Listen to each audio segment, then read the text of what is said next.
umaga po, ma'am. Magandang umaga naman, Jane. Maupo ka.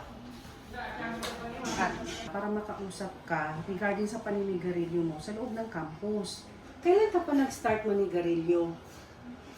Gaano na katagal at ilang stick ang nauubos mo araw-araw? Sure pa po, ma'am. Mga 10 to 15 po ang nauubos ko na stick araw-araw. Pero gusto ko rin po bawasan ang paninigarilyo ko, ma'am. Thanks for your honesty, Jane.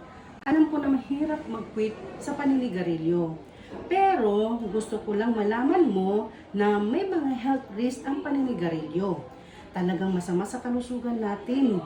Ang labis na maapektuhan ay ang baga mo. May mga sakit na nakakahawa tulad ng tuberculosis, di ba?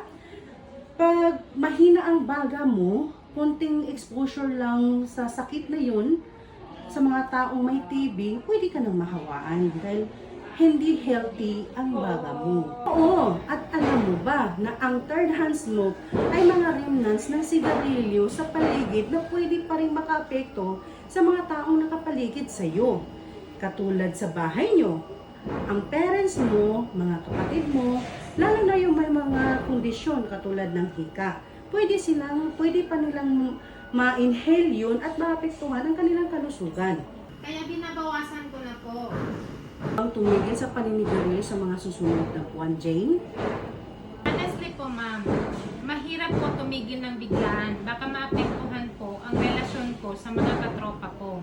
Baka hindi na po ako maging in sa kanilang grupo. Kita. Ang pagbabawas sa paninigarilyo makes a big difference for your health, Jane. Interesado ka ba sa mga impormasyon kung paano makapag-quit sa paninigarilyo? Pwede kitang tulungan. Po ba, ma'am?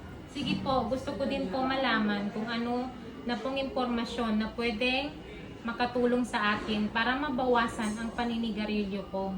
Good. Ito ang mga pamphlets na pwede mong basahin pag gusto mo nang tumigil sa paninigarilyo. Salamat po, ma'am. Ever na gusto mo nang tumigil, may mga programa tayo dito sa school natin regarding smoking cessation. If interesado ka, I'll be happy to connect you. Thank you po, ma'am. I appreciate the information and concern po. Oo naman, walang problema. Basta para sa kalusugan yung mga estudyante, we are willing to help. Just keep in touch pag ready ka na mag-quit, okay? Okay po, ma'am. Salamat.